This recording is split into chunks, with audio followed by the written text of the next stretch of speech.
ನನ್ನೆಲ್ಲ ಪ್ರೀತಿಯ ವಿದ್ಯಾರ್ಥಿಗಳಿಗೆ ಬೆಳಗಿನ ಶುಭೋದಯಗಳು. ವಿದ್ಯಾರ್ಥಿಗಳೇ, ನಾವು ಒಂದು ಆಸಕ್ತಿದಾಯಕ ವಿಷಯವನ್ನು ಅಧ್ಯಯನ ಮಾಡೋಕ್ಕಿಂತ ಮುಂಚೆ ಕಳೆದ ತರಗತಿಯಲ್ಲಿ ನಾವು ಚಲನೆ ಮತ್ತು ಚಲನೆ ವಿಧಗಳ ಬಗ್ಗೆ ತಿಳ್ಕೊಂಡಿದ್ವಿ, ಹೌದಲ್ವಾ?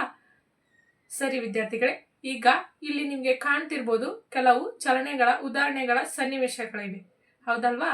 ಮೊದಲೇ ಚಿತ್ರಪಟದಲ್ಲಿ ಏನಿದೆ ಎಂದು ಗಮನಿಸಿ, ಸೈನಿಕರ ಪಥಚಲನ. ಹಾಗೆ ಎರಡನೇ ಚಿತ್ರಪಟದಲ್ಲಿ ನೇರ ರಸ್ತೆಯ ಮೇಲೆ ಎತ್ತಿನ ಗಾಡಿಯ ಚಲನೆ.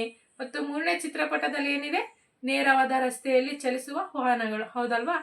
ಇವು ಎಂಥ ಚಲನೆಗಳಿಗೆ ಉದಾಹರಣೆ ಆಗಿದೆ? ವೆರಿ ಗುಡ್ ವಿದ್ಯಾರ್ಥಿಗಳೇ, ಸರಳ ರೇಖೆಯ ಚಲನೆಗೆ ಇವು ಉದಾಹರಣೆಗಳಾಗಿವೆ. ಈಗ ಮತ್ತೆ ಇನ್ನೊಂದು ಸನ್ನಿವೇಶವನ್ನ ಗಮನಿಸಿ. ಇಲ್ಲಿ 3 ಚಿತ್ರಪಟಗಳಿವೆ.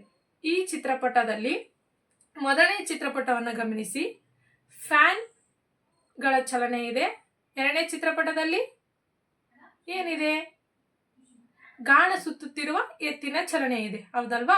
ಮೂರನೇ ಚಿತ್ರಪಟದಲ್ಲಿ ಏನಿದೆ, ಸೂರ್ಯನ ಸುತ್ತುವ ಭೂಮಿಯ ಚಲನೆ ಇದೆ, ಹೌದಲ್ವಾ?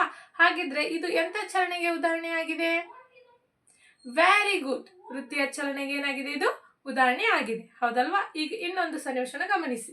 ಈ 3 ಚಿತ್ರಪಟದಲ್ಲಿ ಮೊದಲನೇ ಚಿತ್ರಪಟ ಏನ್ ತೋರಿಸ್ತಿದೆ? ಉಯ್ಯಾಲೆಯ ಚಲನೆ. ಎರಡನೇ ಚಿತ್ರಪಟದಲ್ಲಿ ಏನಿದೆ? ಗಡಿಯಾರದ ಮುಳ್ಳುಗಳ ಚಲನೆ. ಮೂರನೇ ಚಿತ್ರಪಟದಲ್ಲಿ ಏನಿದೆ? ಲೋಲಕದ ಚಲನೆ, ಹೌದಲ್ವಾ?